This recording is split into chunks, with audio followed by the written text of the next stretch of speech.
Let's talk about the four-way seated stretch. So first, we're just gonna start with our legs as wide as possible.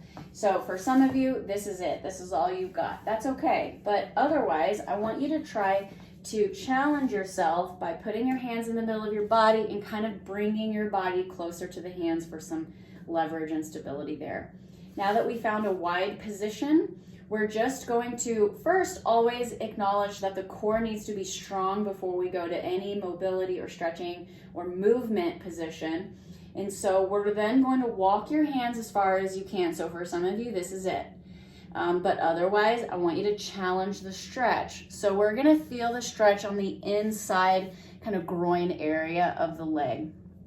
Now, when I program this stretch for you, it will be in different time durations. I might want you to hold a certain amount of time in each of them, or I might want you just to touch on each of them and flow through it pretty fast. So in your programming notes, I will tell you exactly how to accomplish this one.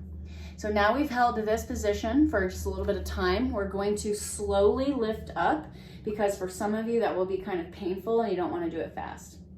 Next, position 2, we're just gonna go to one side and we're gonna hold this side. So here I feel a stretch under the leg into the hamstring.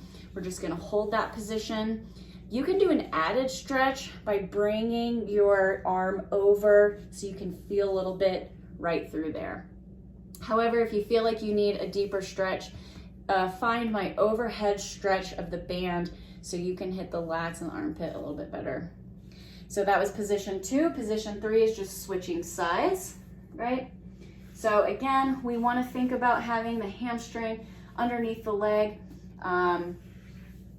feeling that stretch. And we're just going to hold this. Remember in your notes, I'll tell you how long I want you to hold each of them, or maybe just flow through it at your own pace. And then the 4th position, we're going to bring the legs together. And then remember to sit up tall. It's important that we suck the belly in, tuck the butt under for our hip capsule access. So if you are seated and you're overextended like this, I'm gonna actually do this with you. I'm gonna get into a bad position. I'm gonna tuck my butt upwards, not under. And now I'm overextended. This is about as far as I can go. And you might still think, Jenna, actually that's really good.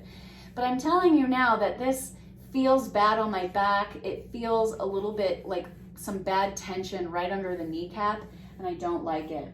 The proper position is to tuck the butt under with my good posture. Now look how far I can go. I don't feel anything in my back. This is actually a little bit looser. I don't feel that yucky tension underneath the kneecap like I did. How our hip capsule is set with our core posture matters in all movements, including stretching. But especially when we're heavy lifting or we're doing, gymnastics movements and skills, we never want to be overextended, but rather having that butt tucked under. That could also be the reason why you might be feeling pain day to day. If you sit a lot at work, you actually may have Santa belly with an overextension, that your pelvis and spine aren't staying strong and stable, stacked on top of each other, but rather it's bent and it's causing that pain. So keep that in mind when you're performing movements, including these stretches.